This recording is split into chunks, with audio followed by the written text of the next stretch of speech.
जगन्नाथ मु ममता पाणी मो यूट्यूब चैनल साहित्य दीदी को आपण समस्त को स्वागत करुछि। पिला माने आमे गत क्लास रे जे ऐतिहासिक गल्प कालर कपल तले पढ़ी थिले तार बाकी अंश आज पढ़िबा एवं समय हेले तार प्रश्न उत्तर मध्य आलोचना करदबा। ठीक अछि। देखो आमे पढ़िथिले महारानी कुरुवती कलिंग राजांकर गोटे वार्ता धरिकी आसीथिले कोठी को ना कलिंगर पारिषद माननकु जणैबा पाई एवं से वार्ता से कहिथिले जे कलिंग राजा राजजेमा राजेश्वरी को सब दायित्व देबाकू चाहुचंती।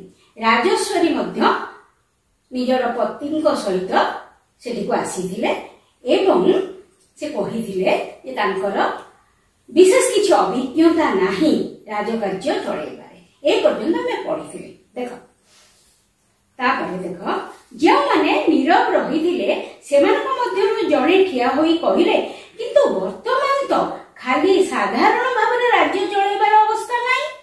मगध सम्राट अशोक विपुल सैन्य बाहिनी धरी कलिंग आक्रमण करिछन्ति। कलिंग उपकंठरे युद्ध आरंभ होई गलानी। अचानक आक्रमण रे आमर सीमांत बाहिनी संपूर्ण ध्वंस होई जाईछि। वर्तमान अति द्रुत वेगरे से माने राज्य भीतर को मानी आछुनी। जेतेबेले राजेश्वरी राज्य भार नेबा कथा उठिला सेतेबेले एई पारिषद मानक भितरु किछि जण नीरव थिले एवं जणा जाउतला एमाने एई विषय रे बा राजेश्वरींकर दायित्व नेबा कथाटी को सहजरे ग्रहण करि पारु ना। तेणु जो माने नीरव थिले सेमानक भितरु जणे ठिया हेकि कहला वर्तमान साधारण भाबरे राज्य चला होनी चलैबार अवस्था मध्य नाही कारण वर्तमान मगधर राजा कलिंग आक्रमण करि सारेनी एवं सीमांतरे थिबा सैन्य बाहिनी माने संपूर्ण ध्वस्त विध्वस्त हेई सारेनी एवं मगधर राजा खूब शीघ्र कलिंग राज्य भीतर को माड़ी आछुछन्ति। एहा गोटे साधारण अवस्था नुहे। एठी राजजेमा केमिति राजकार्य चलैबे एई कथाटी तांको भितरे संदेह आणुथला।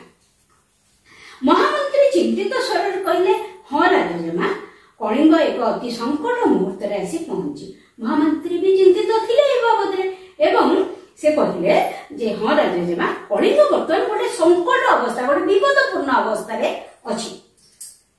मु से कथा जाने महामंत्री एई मुहूर्त रे आमे रणकौशल स्थिर करी कार्य आरंभ न कले कलिंग को रक्षा करिबा संभव हेबो नै। आपण माने कोन एथि पई मो सहित सहयोग करिवे नाही। राजश्री कहउचंती जे मो कथा जाने से ए कथा जानिचंती बोली कहउचंती एवं सी महामंत्री को प्रश्न करूचंती एमिति एक संकट मुहूर्त रे आपण माने कोन मोते सहयोग करिवे नाही कि बोली सी प्रश्न पचारचंती। राजेश्वरी को कंठर दृढ़ता एक अद्भुत प्रभाव सृष्टि कला। समस्ते समस्वर रे कहले हां निश्चय करबो। राजेश्वरी एई जो कथाटी कहले एते दृढ़तार सहित कहितिले प्राय समस्तंकर तांको ऊपर गोटे विश्वास आसी जाइतिला एवं समस्ते एक स्वर रे कहितिले हां आमे सहयोग करिबो। एहा परे राजेश्वरी जहा कहिले ताहा अति विचित्र। मु आपण मानक मध्यरु एपरि 12 जण योद्धा को चाहे जे माने आजि मो सहित सम्मुख समर को जीवा को प्रस्तुत अछंती। तापरे राजेश्वरी एमिति गोटे विचित्र प्रस्ताव देले जे मु आपण मानक भितरु 12 जण योद्धा चाहे समस्त खुशी चाहुनांती केवल 12 जण योद्धा को चाहुचंती जे कि सही दिन सही मुहूर्त रे सम्मुख रण क्षेत्र को अर्थात मगध सैन्यंकर सम्मुख को जीवा पई प्रस्तुत थिबे।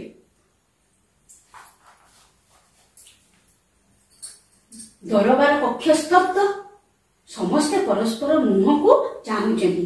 केही जणे क्षीण कंठरे कहिले आजी अरे हठात तंगु कहाउची युद्ध क्षेत्र को जीवा पई समस्ते चुप हो गले एवं ता भितर जणे क्षीण कंठरे आस्ते कि कहूची आजी क्वेश्चन माने प्रश्न पचाउची हां वर्तमान ଆଉ ଶୁଣନ୍ତୁ, ଏହି 12 ଜଣଙ୍କୁ ମୁଁ ମନୋନୀତ କରିବି ନାହିଁ। ଯେଉଁମାନେ ସ୍ୱେଚ୍ଛାରେ ଆଗେଇ ଆସିବେ ସେମାନଙ୍କୁ ହିଁ ସଙ୍ଗରେ ନେବି। ରାଜଶ୍ରୀ କହୁଛନ୍ତି ହଁ, ବର୍ତ୍ତମାନ ହିଁ 12 ଜଣ ଯୋଦ୍ଧା ଯିବେ ସମ୍ମୁଖ ରଣକ୍ଷେତ୍ରକୁ ଏବଂ ସେଇ 12 ଜଣଙ୍କୁ ସିଏ ବାଛିବେନି। ଯୋଉ 12 ଜଣ ସ୍ୱେଚ୍ଛାରେ ଆସିବେ ସେଇ 12 ଜଣଙ୍କୁ ସେ ନେବେ। ସ୍ୱେଚ୍ଛା ମାନେ ନିଜ ଇଚ୍ଛାରେ, ସ୍ୱେଚ୍ଛା ନିଜ ଇଚ୍ଛାରେ ଯିଏ ଆସିବେ। ରାଜେଶ୍ୱରୀଙ୍କ କଥାର ପ୍ରତିକ୍ରିୟା ଦେଖାଦେଲା ଏଥର। ଜଣ ଜଣ ହୋଇ ଯୋଦ୍ଧା ନିଜ ଆସନରୁ ଉଠି ଠିଆ ହେଲେ। ସେମାନଙ୍କ ଭିତରେ ରାଜେଶ୍ୱରୀଙ୍କ ପତି ବି ଥିଲେ। ଏହି ସଂଖ୍ୟା 12କୁ ଅତିକ୍ରମ କରିଯାଇଥିଲା। ସେ 12 ଜଣଙ୍କୁ ଚାହୁଁଥିଲେ, କିନ୍ତୁ ରାଜେଶ୍ୱରୀଙ୍କ କଥାରେ ପ୍ରଭାବିତ ହୋଇ ଜଣ ଜଣ ହୋଇକରି ଯୋଦ୍ଧା ଠିଆ ହେଲେ ଏବଂ ସେମାନଙ୍କ ଭିତରେ ରାଜେଶ୍ୱରୀଙ୍କ ପତି ବା ସ୍ୱାମୀ ବି ଥିଲେ ଏବଂ ଏହି ସଂଖ୍ୟା 12ରୁ ବଢି ଯାଇଥିଲା। ଏଥର ସ୍ମିତ ହସି ରାଜେଶ୍ୱରୀ ଅତି ନମ୍ରତାର ସହିତ କହିଲେ, ଏମାନଙ୍କ ବ୍ୟତୀତ ଅନ୍ୟ ସମସ୍ତଙ୍କୁ ଏଥର ସଭାଗୃହ ତ୍ୟାଗ କରିବାକୁ ମୁଁ ଅନୁରୋଧ କରୁଛି। ଏହି ଯୋଦ୍ଧାମାନଙ୍କ ସହିତ ମୋର କିଛି ଗୋପନ ମନ୍ତ୍ରଣା କରିବାକୁ ଅଛି। ରାଜେଶ୍ୱରୀଙ୍କ ମୁହଁରେ ହସ ଦେଖାଦେଲା, କାହିଁକି ନା ସେ ଯେତିକି ଯୋଦ୍ଧା ଚାହୁଁଥିଲେ ତାଠାରୁ ଅଧିକ ଯୋଦ୍ଧା ଠିଆ ହେଇଛନ୍ତି ଏବଂ ସେ କଣ କହିଲେ, ଏମାନଙ୍କ ବ୍ୟତୀତ ଅନ୍ୟ ସମସ୍ତଙ୍କୁ ସଭାକକ୍ଷ ଛାଡି ଚାଲିଯିବା ପାଇଁ ଅନୁରୋଧ କରିଥିଲେ। କାହିଁକି ନା ସେମାନଙ୍କ ସହିତ ତାଙ୍କର ଗୁପ୍ତ ମନ୍ତ୍ରଣା ଅଛି। ସେମାନେ ଯୁଦ୍ଧ କେମିତି ପରିଚାଳନା କରିବେ, କଣ କରିବେ, ସେ ବାବଦରେ ତାଙ୍କର ମନ୍ତ୍ରଣା ହବ। ମନ୍ତ୍ରଣା ନ କରି ତ ଆଉ ଯାଇକି ସିଧା ଯୁଦ୍ଧ କ୍ଷେତ୍ରରେ ଠିଆ ହେଇଯିବେନି, ସେମିତି ହୁଏନି। ଅନ୍ୟ ସମସ୍ତେ ଅଭିବାଦନ ଜଣାଇ ସଭାଗୃହ ଛାଡି ଚାଲିଗଲା ପରେ ରାଜେଶ୍ୱରୀ ସେନାଧ୍ୟକ୍ଷ ମାନଙ୍କୁ କହିଲେ, ପ୍ରଥମ ପର୍ଯ୍ୟାୟରେ ମୁଁ କେବଳ 12 ଜଣଙ୍କୁ ଚାହିଁଛି। ଆବଶ୍ୟକ ହେଲେ ଅନ୍ୟମାନଙ୍କୁ ପରେ ଡାକିବି। 12ରୁ ଅଧିକା ତ ଠିଆ ହେଇଛନ୍ତି, ସେଠୁ ବାକି ମାନେ ପଳେଇ ଯାଇଛନ୍ତି। ସେଇଠି ସେ କହିଲେ ଯେ ପ୍ରଥମ ପର୍ଯ୍ୟାୟରେ ବା ପ୍ରଥମ ଅବସ୍ଥାରେ ମୁଁ କେବଳ 12 ଜଣଙ୍କୁ ଚାହିଁଛି, ବାକି ମାନଙ୍କୁ ଦରକାର ହେଲେ ମୁଁ ଡାକିବି।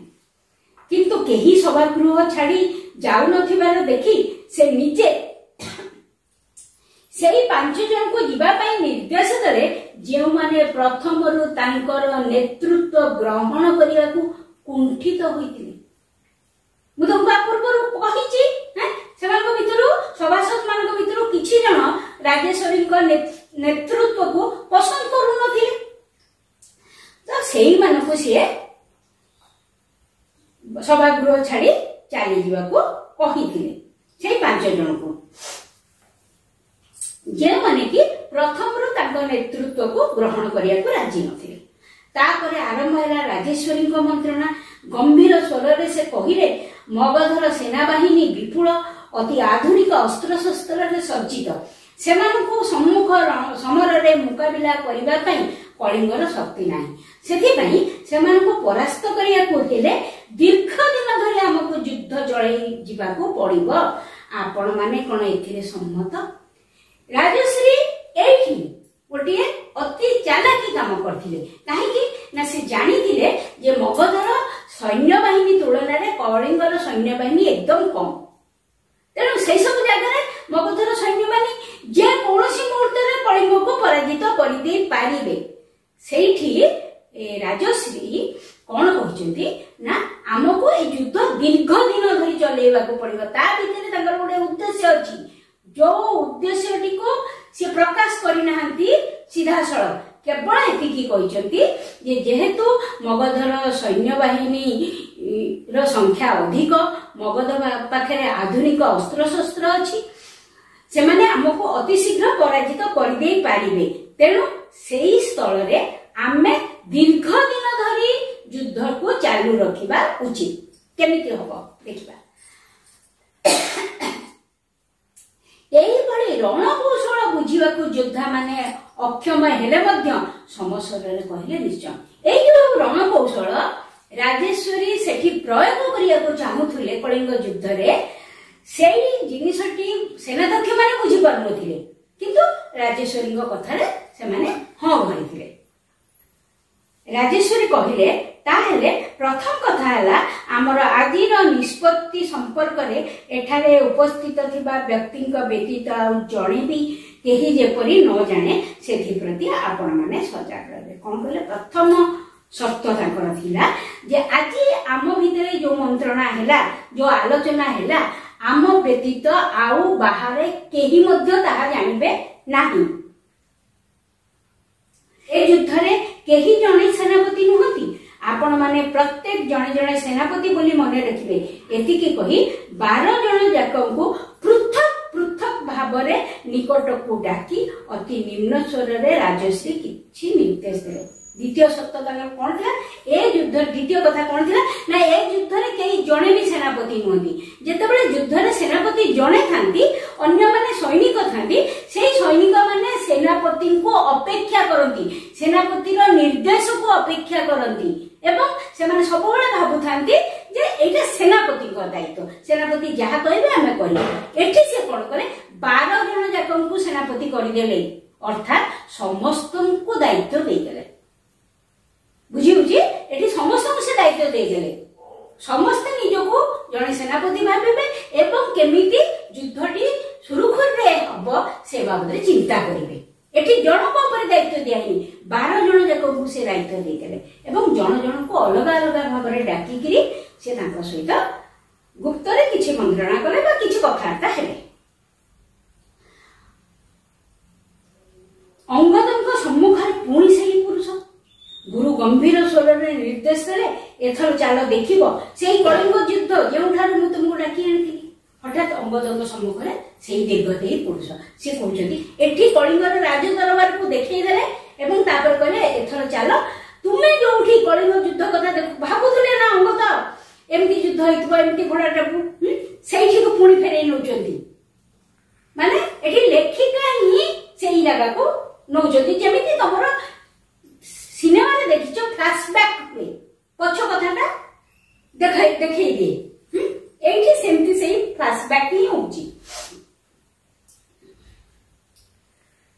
ଧଉଳି ଅଞ୍ଚଳ ଥରି ଉଠୁଛି। ସେ ସେତେବେଳେ ଦେଖିଥିଲେ ଅଙ୍ଗଦ ଯୋଉ ମୁହଁ ଲୁଚେଇକି ବସିଥିଲେ, ମନେ ଥିବ ସେତେବେଳେ ସେ ଦେଖୁଥିଲେ ଧଉଳି ଅଞ୍ଚଳ ଥରି ଉଠୁଛି, ଚାରିଆଡେ ଯୁଦ୍ଧର ବିଭୀଷିକା, ଘୋଡାର ଟାପୁର ଶବ୍ଦ ଶୁଭୁଛି, ଘୋଡା ମାନଙ୍କର ଚିତ୍କାର ଶୁଭୁଛି। ସେଇ ଜାଗା ମାନେ ପୁଣି ସେ ଫେରି ଆସୁଛନ୍ତି, ଫ୍ଲାଶବ୍ୟାକ୍ ହଉଛି କଳିଙ୍ଗ ଦରବାରଟା ଦେଖି ସାରିଲା ପରେ। ଧଉଳି ଅଞ୍ଚଳ ଥରି ଉଠୁଛି ଘୋଡା ଟାପୁର ଶବ୍ଦରେ, ଅସ୍ତ୍ରର ଝଣତ୍କାରରେ, ଆହତ ସୈନିକର ଆର୍ତ୍ତ ଚିତ୍କାରରେ ଦୟା ହୋଇଯାଇଛି ରକ୍ତର ନଦୀ। କେବେ କେମିତି ଶୁଣାଉଛି ସେନାପତିଙ୍କର ଆଦେଶ। କାହାର ସେନାପତି? କେଉଁ ସୈନ୍ୟମାନେ ନିହତ ହେଉଛନ୍ତି? ମଗଧର ନା କଳିଙ୍ଗର? କଣ ହେଲା? ସେଇ ଜାଗାକୁ ଯେତେବେଳେ ସେ ଫେରି ଆସୁଛନ୍ତି, ସେଇ କଥା ସେଇ ଚିତ୍ର ତାଙ୍କ ଆଖି ଆଗରେ ଭାସି ଉଠୁଛି ଯେ ଧଉଳିର ଚାରିପଟେ ଯୁଦ୍ଧ ଚାଲିଛି, ଘୋଡା ମାନଙ୍କ ଟାପୁର ଶବ୍ଦ ଶୁଭୁଛି, ସୈନିକ ମାନଙ୍କର ଆର୍ତ୍ତ ଚିତ୍କାର ଶୁଭୁଛି, କେତେ ସୈନିକ ମରୁଛନ୍ତି ଜଣା ପଡୁନି, ମଗଧର ସୈନିକ ମରୁଛନ୍ତି ବା କଳିଙ୍ଗର ସୈନିକ ମରୁଛନ୍ତି। ଦିନ ପରେ ଦିନ ବିତି ଯାଉଛି, ମାସ ପରେ ମାସ ବି ଧାଡି ଧାଡି ହୋଇ କଳିଙ୍ଗର ଗାଁ ଗଣ୍ଡାରୁ ଲୋକ ଆସୁଛନ୍ତି, ହାତରେ ଖଣ୍ଡା, ତଲବାର, ତୀର, ବର୍ଚ୍ଛା, ଲଢେଇରେ ମିଶୁଛନ୍ତି, ଦୟାରେ ରକ୍ତର ସୁଅ ଘନ ହଉଛି। କଣ ସେ ଦେଖୁଛନ୍ତି? ମାସ ପରେ ମାସ ଯୁଦ୍ଧ ଚାଲିଛି ଏବଂ କଳିଙ୍ଗର ଗାଁ ଗଣ୍ଡାରୁ ମଧ୍ୟ ପୁରୁଷ ଲୋକମାନେ ହାତରେ ଖଣ୍ଡା, ବର୍ଚ୍ଛା ସବୁ ଧରିକି ଆସୁଛନ୍ତି ଯୁଦ୍ଧ କରିବାକୁ ଏବଂ ତା ଭିତରୁ ଅନେକ ମରିଯାଉଛନ୍ତି, ଅନେକ ଆହତ ହଉଛନ୍ତି, ଦୟାର ପାଣି ରକ୍ତ ଭଳି ଲାଲ ହେଇଯାଉଛି। ଶିବିର ଭିତରେ ବସିଛନ୍ତି ଚିନ୍ତାନ୍ୱିତ ସମ୍ରାଟ ଅଶୋକ। ଆଦେଶକୁ ଅପେକ୍ଷା କରି ପାଖରେ ଠିଆ ହୋଇଛନ୍ତି ମହାମନ୍ତ୍ରୀ। ଯୋଉ ସୈନିକ ମାନଙ୍କ ଯୋଉ ଶିବିର, ରାଜାଙ୍କର ଶିବିର ଅଛି, ଯୁଦ୍ଧ କରିବାକୁ ଯାଇଛନ୍ତି ନା, ସେ ଯୋଉ ଟ୍ରେନ୍ ମାନେ ତମ ପଡିଛି, ସବୁ ଚିନ୍ତାଗ୍ରସ୍ତ ହେଇଯାଇଛନ୍ତି ଅଶୋକ। କାହିଁକିନା ଅନେକ ଦିନ ବିତିଗଲାଣି, ମାସ ମାସ ବିତି ଯାଉଛି, କିନ୍ତୁ ଯୁଦ୍ଧ ସରୁ ନାହିଁ, ସେମାନେ କଳିଙ୍ଗକୁ ପରାଜିତ କରିପାରୁନାହାନ୍ତି। ତେଣୁ ଚିନ୍ତାଗ୍ରସ୍ତ ଅବସ୍ଥାରେ ସେ ବସିଛନ୍ତି ଏବଂ ମହାମନ୍ତ୍ରୀ ପାଖରେ ଠିଆ ହେଇଛନ୍ତି। ଏ କଣ ହେଉଛି ମହାମନ୍ତ୍ରୀ? 4 ମାସ ହେଲା ଯୁଦ୍ଧ ଚାଲିଛି, ହଜାର ହଜାର ସୈନ୍ୟ ମୃତାହତ ହେଲେଣି, ଆମ ପାଖରୁ ରସଦ ଶେଷ ହେଲାଣି, ଅଥଚ ଆପଣ ତ କହିଥିଲେ କଳିଙ୍ଗକୁ ଜୟ କରିବାକୁ ମାତ୍ର 2 ଦିନ ଲାଗିବ। ରୁକ୍ଣ ମହାରାଜ ଯୁଦ୍ଧ କରିବାକୁ ଅକ୍ଷମ, ସଙ୍ଗେ ସଙ୍ଗେ ଆତ୍ମସମର୍ପଣ କରିବେ, କିନ୍ତୁ ମୁଁ ତ ଯୁଦ୍ଧ ଶେଷ ହେବାର କୌଣସି ଲକ୍ଷଣ ଦେଖୁନାହିଁ। କିଏ ଯୁଦ୍ଧ ଚଳାଉଛି? ଚିନ୍ତାଗ୍ରସ୍ତ ଅବସ୍ଥାରେ ମଗଧ ସମ୍ରାଟ ପ୍ରଶ୍ନ କରୁଛନ୍ତି, ଇଏ କଣ ହଉଛି ମହାମନ୍ତ୍ରୀ? ଆପଣ ତ କହିଥିଲେ କଳିଙ୍ଗର ମହାରାଜା ରୁକ୍ଣ ଏତେ ଦିନ ଧରି ଯୁଦ୍ଧ ଚାଲିବାର ଆବଶ୍ୟକତା ହିଁ ନାହିଁ, 2 ଦିନ ଭିତରେ କଳିଙ୍ଗ ଜୟ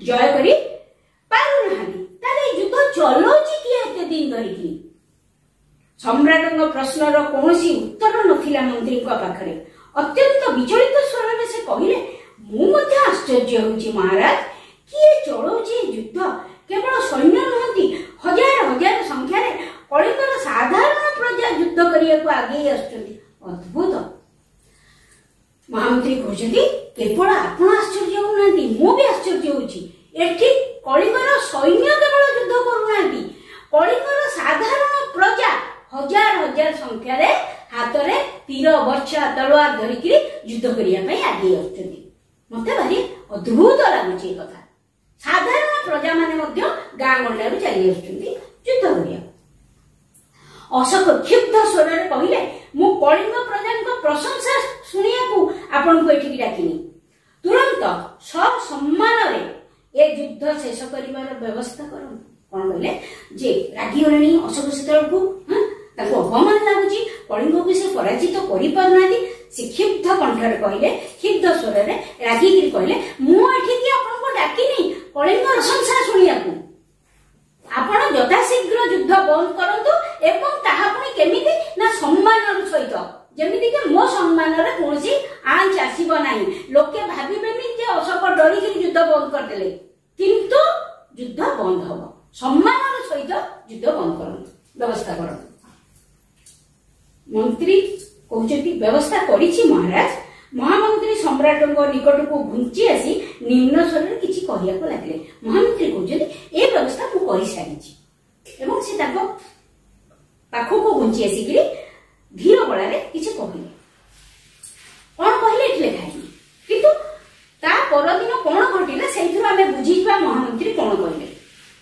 परदिन प्रत्युषरे समग्र कलिंग राज्य रे नागरा बाजिला घोषणा करा गला मगध सम्राट अशोक युद्धर ए विभीषिका देखि अत्यंत मर्माहत ए नरहत्यारू से आजि ठारू बंद करिया को निष्पत्ति नै कले केवल आजि नुहे भविष्यतर मध्य सम्राट अशोक आ युद्ध करिवे नै से बुद्धंकर अहिंसा मंत्र रे दीक्षित हेले परदिन प्रत्युष माने सकाळ परदिन सकाळ समग्र कलिंग राज्य रे नागरा बाजिला नागराबाजी कौन घोषणा करा गला जे एई जो कलिंग युद्ध एई जो युद्धर विभीषिका देखिकरी सम्राट अशोक मर्माहत होइचंती दुखित होइचंती म्रियमाण होई पड़चंती एवं से स्थिर निश्चित जे आजि ठारू से कोनोसी युद्ध करिवे नाही एवं से बौद्ध धर्मर अहिंसा मंत्र रे दीक्षित हेइचंती बोली एटा बाजिला भीतर अनेक किछ कथा रहि गला पिले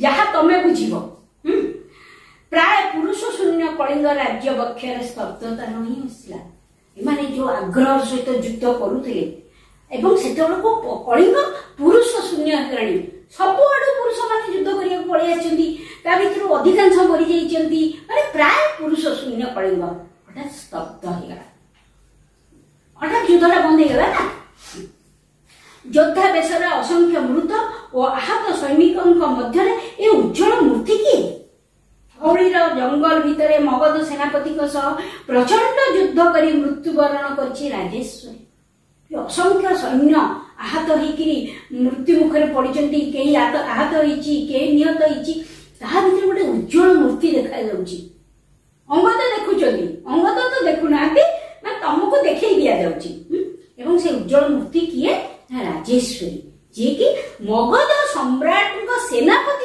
सहित निजे युद्ध करछंती एवं मरछे हैला पिले मोर तो रूम टाकुरी उठुची ए कपटा सुनिकिरी तमको तो निश्चय भल लागियो बोली भाबुची स्तंभीभूत अंगदनक सम्मुखरे पुणी सही दीर्घ देई अत्यंत साहस संचय करी अंगद पचारिले किंतु इतिहास रे आंकर ना नाही देखि सेई जो दीर्घ देई पुरुष पुणी तांको आगे आविर्भूत होइचंती एवं अंगद पचारचंती जे एते कष्ट करिकरी निज राज्य को बंचिया को चेष्टा करिकरी एवं एते बड़ युद्ध रे लढिकरी मरि जाइछि इतिहास रे ताहा ना नाही सेठी दीर्घते उत्तर दउचनी तुमे कोन जानो नाही इतिहास बारंबार प्रमाण कर देछि जे राजनीति रे ब्रह्मास्त्र षड्यंत्र ता माने एठी अशोक षड्यंत्र करछन्ती। राजनीतिर ब्रह्मास्त्र होछि षड्यंत्र। राजनीति रे जितिबा कहले तमरो षड्यंत्र ही मुख्य। तुमे खूब बड़ वीर होई थाई पार किंतु जदि साम्राज्य स्थापन करि पारि नाहो तेबे इतिहास तुम नाम उच्च स्वर रे प्रचार करि परिबो नाही। से कहछ तमे जेते बड़ वीर होइता जदि तमरो साम्राज्य नाही तमे जदि साम्राज्य प्रतिष्ठा करिनो इतिहास तम ना लिखिबनी जड़ बड़ वीर को।